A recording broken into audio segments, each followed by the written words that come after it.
Assalamualaikum warahmatullahi wabarakatuh. Perkenalkan, kami dari kelompok 7 kelas sistem dinamik akan mempresentasikan mengenai sistem dinamik kami, yaitu absorption. Pada kesempatan kali ini, perkenalkan, saya Fikri Diawul Haq. Saya Nindya Rasati Diva Putri. Saya Denia Agmelia.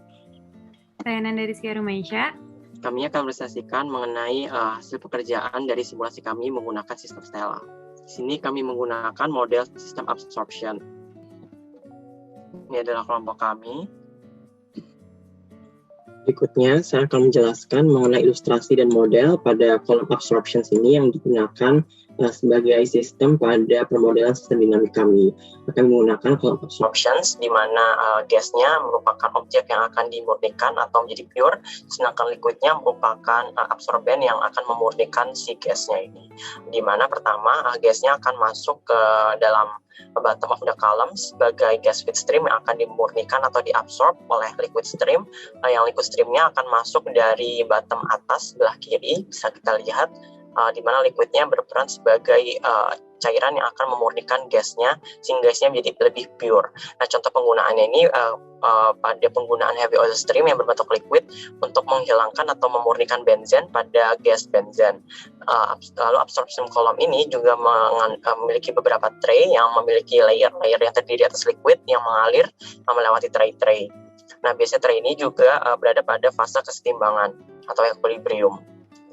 Lalu kita juga mengasumsikan bahwa liquid streamnya ini bersifat inert dan tidak absorb terhadap gas streamnya, namun gas streamnya yang diabsorb oleh liquidnya ini.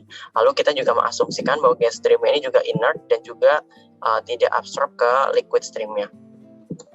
Lalu kita juga mengasumsikan bahwa ini merupakan fase equilibrium, di mana vapor atau gasnya yang keluar dari feed atas itu merupakan fase equilibrium dengan kondisi equilibrium secara termodinamis. Lalu kita di sini ada variabel-variabel yang akan digunakan. Yang pertama L itu merupakan liquid molar flow rate, di mana rumusnya adalah mole inert liquid per time. Lalu ada V itu merupakan vapor molar flow rate, itu di mana rumusnya adalah moles inert vapor per time. Lalu ada M merupakan liquid molar hold up per stage, rumusnya adalah moles liquid per stage. Lalu ada W itu merupakan vapor molar hold up per stage, yaitu rumusnya moles vapor per stage. Lalu ada XE merupakan mole solute dari stage E per mole inert liquid dari stage E. Lalu ada YI merupakan mole solute pada stage E per mole inert vapor pada stage E. Selanjutnya, terdapat persamaan model untuk sistem ini, yaitu untuk jumlah total zat terlarut pada tahap yang ke-I, yaitu adalah jumlah zat terlarut dalam fase cair dan fase gas, yaitu MXI ditambah WYI, di mana laju perubahan jumlah zat terlarut adalah DMXI ditambah WYI per DT. Keseimbangan bahan komponen di sekitar ini bisa diakumulasikan dengan masuk dikurangi keluar, sehingga dapat dituliskan persamaannya yaitu DMXI ditambah WYI per DT sama dengan LXI dikurangi 1 ditambah VYI ditambah 1 dikurangi LXI dikurangi VYI. Karena cairan jauh lebih padat daripada uap, kita dapat mengasumsikan bahwa kontribusi utama pada persamaan ini yaitu MXI, sehingga dapat dituliskan DMXI per DT sama dengan LXI min 1 ditambah FYI plus 1 dikurangi LXI dikurangi VYI. Kemudian kita dapat mengasumsikan bahwa nilai M sama dengan konstan, sehingga dapat dituliskan persamaannya menjadi DXI per DT sama dengan L per MXI dikurangi 1 ditambah V per MYI plus 1 dikurangi L per MXI dikurangi V per MYI. Itu merupakan persamaan yang pertama. Kemudian kita dapat menjadikan ini persamaan keseimbangan, sehingga dapat dituliskan YI sama dengan AXI. Itu merupakan persamaan 2. Kemudian kita mensubstitusi persamaan 1 ke persamaan 2, sehingga persamaannya menjadi DXI per DT sama dengan L per M XI min 1 ditambah V per M AXI plus 1 dikurangi L per M XI dikurangi V per M AXI, sehingga dapat ditulis persamaannya menjadi DXI per DT sama dengan L per M XI min 1 ditambah VA per M XI plus 1 1 dikurangi L plus VA per M XI. Untuk persamaan model 5 stage untuk stage yang pertama yaitu dXi per dt sama dengan L per mxf ditambah VA per mx2 dikurangi L plus VA per mx1. Kemudian untuk persamaan stage yang kedua yaitu dXi per dt sama dengan L per mx1 ditambah VA per mx3 dikurangi L plus VA per mx2. Untuk stage 3 yaitu dXi per dt sama dengan L per mx2 ditambah VA per mx4 dikurangi L plus VA per mx3. Untuk stage 4 yaitu dXi per dt dikurangi L per mx3 ditambah VA per mx5 dikurangi L plus VA per mx4. Dan untuk yang stage 5 yaitu dXi per dt sama dengan L per mx4 ditambah V per my6 dikurangi L plus VA per mx5. Selanjutnya, persamaan untuk 5 stage tadi kita ubah untuk menjadi model dinamik di Stella. Pada persamaan, dx per dt dijadikan level atau stok, kemudian yang bernilai positif dijadikan flow in, dan yang bernilai negatif dijadikan flow out. Karena sistem yang steady state, maka pada Stella, dx per dt atau stoknya sama dengan 0. Berikut merupakan harga parameter untuk fifth stage column yang ada di example M6.2 pada buku Beckwith. Dijelaskan bahwa liquid feed yang digunakan adalah heavy oil yang akan digunakan untuk mengabsorpsi benzen pada gas feed yang merupakan campuran benzen dan udara.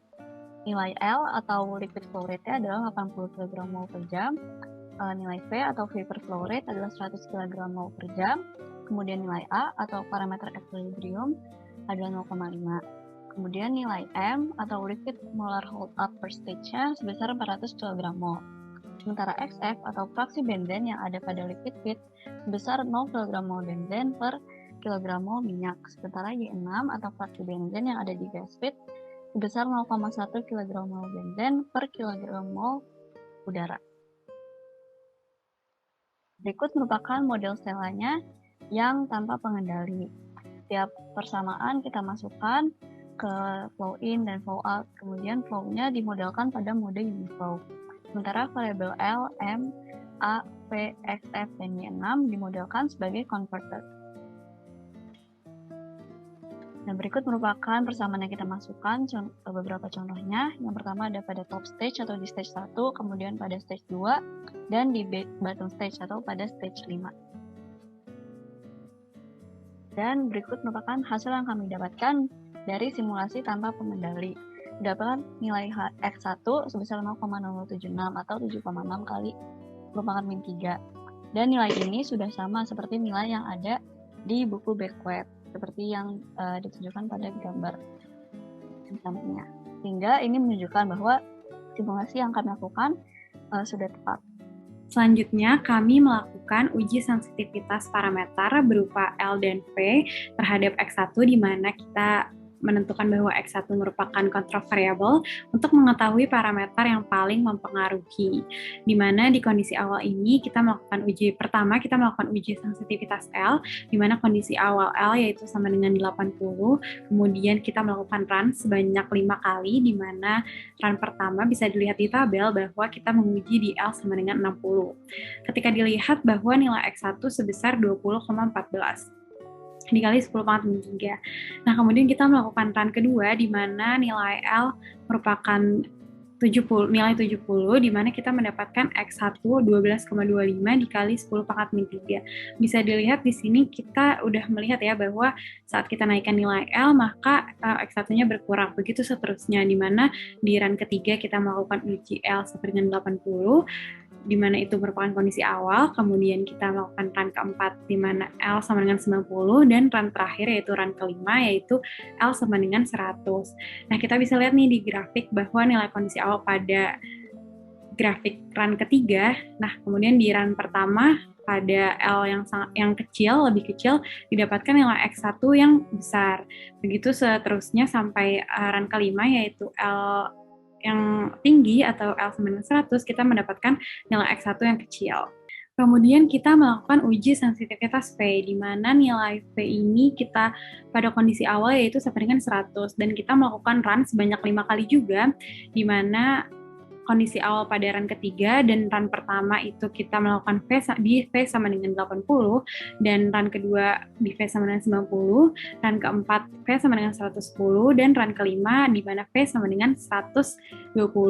Dan bisa kita lihat nih teman-teman, ini kebalikan dari uji sensitivitas L, di mana pada saat V-nya kecil maka X1-nya juga berada di bawah, sedangkan dilihat di grafik nih, pada saat run kelima yaitu V-nya besar, nilai X1 ada di atas. Nah, sehingga kita bisa menentukan nih pada saat nilai X1 dijadikan control variable, setelah kita melakukan uji sensitivitas, maka kita menentukan bahwa nilai L dijadikan manipulated variable. Nah, setelah kita menentukan control variable dan manipulated variable, kita bisa membuat sistem dinamik menggunakan pengendali, di mana di sini kita converter L ini, karena yang dijadikan manipulated variable, kita mengubah nih dalam bentuk persamaan L sama dengan 80 ditambah KC dikali P ditambah T ditambah I ditambah D, di mana rumusnya sebagai berikut, yaitu L sama dengan 80 ditambah KC dikali ET, di mana pengendali P dimodelkan sebagai konverter yang bernilai sama dengan ET, yaitu ET sama dengan SPT dikurang X1T, kemudian ditambah pengendali I, yaitu dimodelkan sebagai stok 1/TI integral 0 sampai θ hingga ET DT, dan ditambah pengendali D, yaitu dimodelkan sebagai konverter dengan memasukkan fungsi derivan E,1 pada stela. Yaitu rumusnya yaitu sebesar TD DET per DT. Setelah menentukan rumus-rumus dari pengendali yang sebelumnya yang sudah saya jelaskan, maka kita sudah bisa nih teman-teman untuk membuat sistem dinamik pada stela, di mana di sini di sebelah kiri sudah ada dynamic modelnya, yaitu dynamic model absorpsi pada 5 stage. Di situ di X1, X2, X3, X4, dan X5, kemudian kita menambahkan pengendali atau PID controller pada L, pada konverter L, sehingga di sebelah tengah ini sudah ada PID controllernya.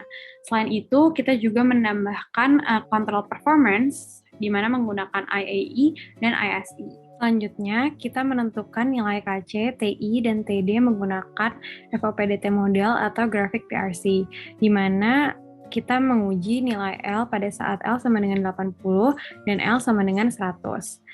Nah, dilihat dari grafik, nilai pada saat L sama dengan 80, kita bisa melihat dari grafik bahwa nilai level 1 yaitu pada titik 7,35 dikali 10 pangkat minus 3, dan level 2 pada titik 3,17 dikali 10 pangkat minus 3.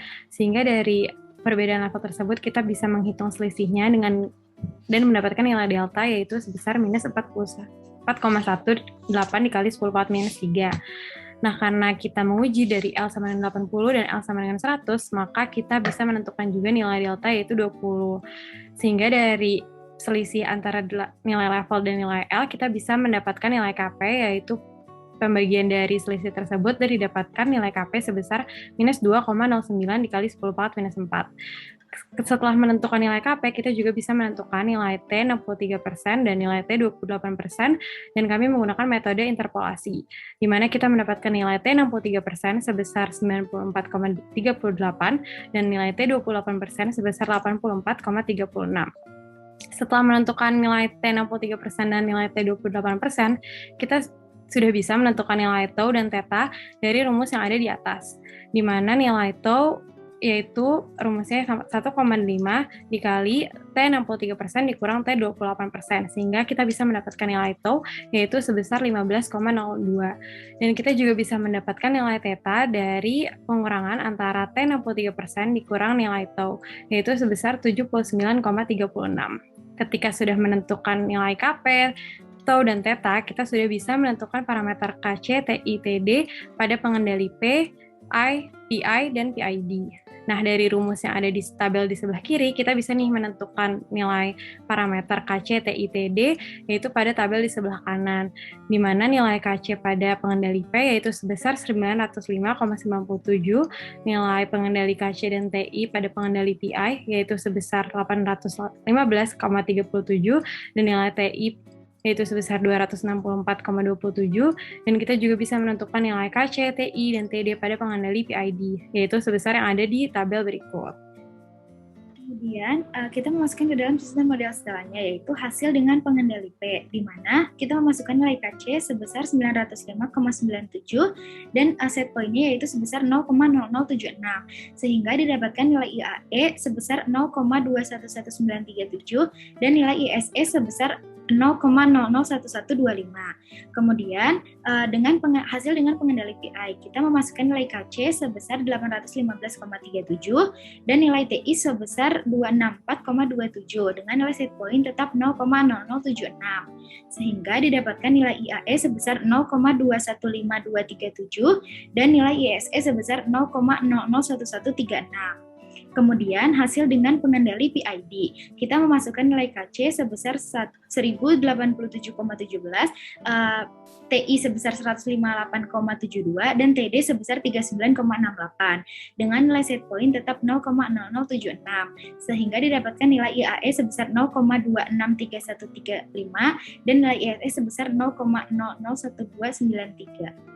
Lalu berikutnya saya akan menjelaskan mengenai percobaan respon pengendali terhadap perubahan set point, di mana kita menurunkan set point-nya, di mana kita mengurangi menjadi minus 5% menjadi 0,0072. Bisa kita lihat bahwa XI-nya juga mengalami penurunan menjadi 0,007309. Bisa kita lihat pada hasil simulasinya. Lalu berikutnya kita juga melakukan percobaan respon pengendali terhadap disturbance, di mana kita V-nya atau molar flow rate-nya kita tambahkan sebesar 5% menjadi 105. Bisa kita lihat bahwa XI-nya mengalami peningkatan tanpa adanya disturbance. Ketika kita mendapatkan disturbance, XI-nya mengalami peningkatan menjadi 0,007947. Bisa kita lihat pada grafik XI-nya sedikit tidak terlalu stabil dan juga mengalami peningkatan. Lalu berikutnya, dari simulasi yang dilakukan, hasil yang didapat belum tepat mencapai set point atau SP ketika diberi disturbance dan perubahan set point. Oleh karena itu, kita menggunakan fine tuning. Pada kasus ini, parameter TI dibagi dengan 10 dan TD dibagi dengan 10.000 untuk sebagai parameter tuningnya, di mana KC-nya sebesar 1,09 kali 10 pangkat 3, TD-nya 1,58 kali 10 pangkat 1, dan TI-nya 3,9 kali 10 pangkat minus 3. Berikut merupakan hasil dengan pengendali PID setelah dilakukan fine tuning. Dapat dilihat bahwa nilai X1 dapat mencapai nilai set point dengan tepat dalam waktu yang cukup cepat. Selanjutnya, kami mencoba untuk melihat respon pengendali terhadap perubahan set point. Yang pertama adalah ketika dikurangi 5% dan nilai X1-nya juga masih bisa mencapai set point. Selanjutnya, kami mencoba untuk mengubah set point secara berkala sehingga kita bisa mendapatkan berapa set point maksimal yang bisa dicapai oleh pengendali ini. Dan didapatkan bahwa pengendalinya bisa menghadapi set point sebesar minus 30% atau sampai set point-nya mencapai 0,00532 atau 5,3 kali 10 min. Selanjutnya, kami mencoba untuk melihat respon pengendali terhadap disturbance, yaitu V-nya ditambah 5% atau sebesar 105 kg mol per jam. Dan nilai X1 juga bisa mencapai set point. Selanjutnya, kami coba lagi untuk melihat berapa nilai maksimal yang dapat dicapai, dan dapat dilihat bahwa respon pengendali terhadap disturbance V bisa mencapai plus 50% atau ketika V-nya sebesar 150 kg mol per jam. Nah, kesimpulannya, fraksi gas pengotor atau benzen yang keluar dari stage teratas atau X1 dikendalikan dengan mengubah laju alir absorben atau L. Dan pengendali PID dipasang agar fraksi gas pengotor ini yang keluar tidak melebihi batas maksimal. Nah, parameter pengendali PID yang kami terapkan setelah dilakukan fine tuning, KC-nya sebesar 1,09 kali 10⁻3, TI-nya 1,58 kali 10 pangkat 1, TD-nya 3,9 kali 10 pangkat min 3. Pengendali PID yang dipasang ini mampu mengalami perubahan set point sebesar minus 30% dan disturbance V sebesar plus 50%. Berikut referensi yang kami gunakan. Sekian presentasi dari kami, kurang lebih mohon maaf. Terima kasih. Wassalamualaikum warahmatullahi wabarakatuh.